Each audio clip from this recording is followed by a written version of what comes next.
I believe it is a significant event, which is, of course, the culmination, as Colleen was saying, of almost 2 years of putting it together. I'm reminded that the gestation period for an elephant is 18 months, I believe. So we took just a little longer than an elephant. But here it is.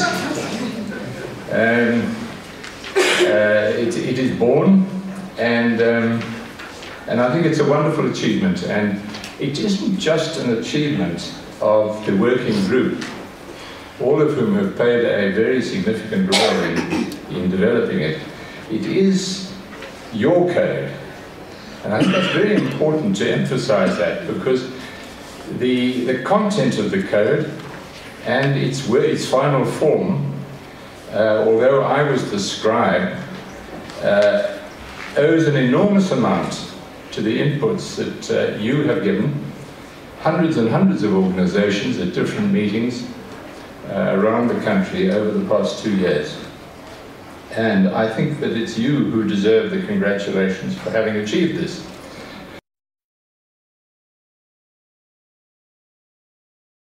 And then some of you might have seen a notice in the newspapers where the Department of Agriculture has said they want all sort of farming and farm worker organizations and land organizations to register with them so that they can call together these land organizations. So are these initial steps by government to try and identify who's who in the sector and what are they doing? I think the value is more in the deliberative process in the sector than what is actually contained in the text. There are many codes, as has been mentioned, and several of them say more or less the same kind of thing. Same principles. Probably what's developed at greater depth here are the value statements that are particularly appropriate for this sector. But personally, I have been of the opinion in the past that the King framework should be applied to non-profit organizations. However, the particular area where there is some divergence and unique approaches need to be taken for this sector. At the beginning, Colleen mentioned something about the context. And all of us are familiar with the context in which we operate as non-profit organizations.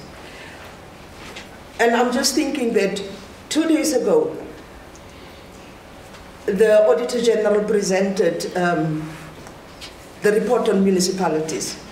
And anybody who listened to that report, there is no doubt that our country, South Africa, we are facing a challenge in terms of good governance as well as good management. And maybe it's more than just good governance and good management. We're facing a challenge in terms of ethical governance and ethical management.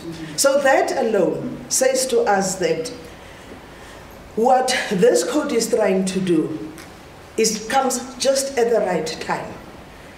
Yes, should non-profits consider self-regulation? I think it's very important that we consider self-regulation.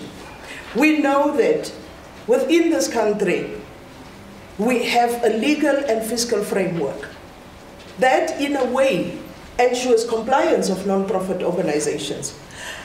But we need to start to ask ourselves, the frameworks, the legal frameworks that we have on their own for a non-profit sector, is that sufficient?